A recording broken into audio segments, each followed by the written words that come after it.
Hello everyone. আপুনি হয়তো এইটো বহুত লৰাই কোৱা শুনিছে চাগৈ।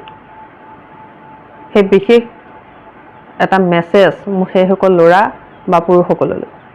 আপোনালোকে বন্ধুসকল কি বিচাৰে এজনী ছোৱালীৰ পৰা যে তাই এখন ঘৰ সম্ভালক, লৰা ছোৱালী সম্ভালক, আপোনাৰ ঘৰখন পৰিষ্কাৰ কৰি ৰাখক, সুন্দৰ কৰি ৰাখক, আপোনাৰ মাক দেউতাকক শুশ্ৰূষা কৰক। আৰু ইয়াৰ উপৰিও ইমানখিনি কৰাৰ পিছতো তাই গোটেই দুনিয়াখনৰ খবৰ তাই ৰাখক।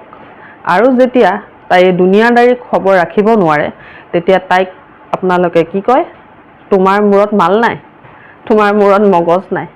মই আপোনালোকক এটা প্ৰশ্ন কৰিছোঁ, যদি আপুনি এজন ছাৰ্ভিচ হোল্ডাৰ বা বিভিন্ন বা বেলেগ ধৰণৰ কিবা জব কৰি আছে আৰু আপোনাক মেডিকেল ফিল্ডৰ কিবা ইনফৰমেশ্যনৰ বিষয়ে সোধা হৈছে, যদি আপুনি সেই ইনফৰমেশ্যন দিব নোৱাৰে তেন্তে মেডিকেল ফিল্ডৰ মানুহজনেও আপোনাক ক'ব পাৰে আপোনাৰ মূৰত মাল নাই।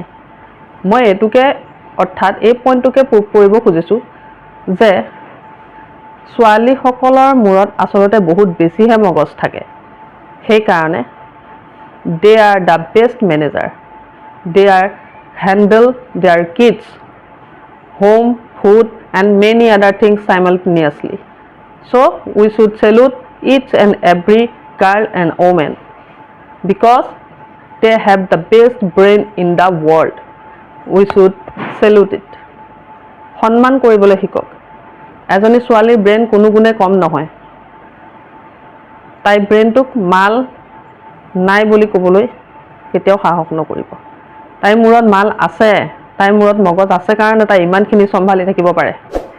চ' ছোৱালীসকলক, সেই নাৰীসকলক সদায় সন্মান কৰিবলৈ শিকক।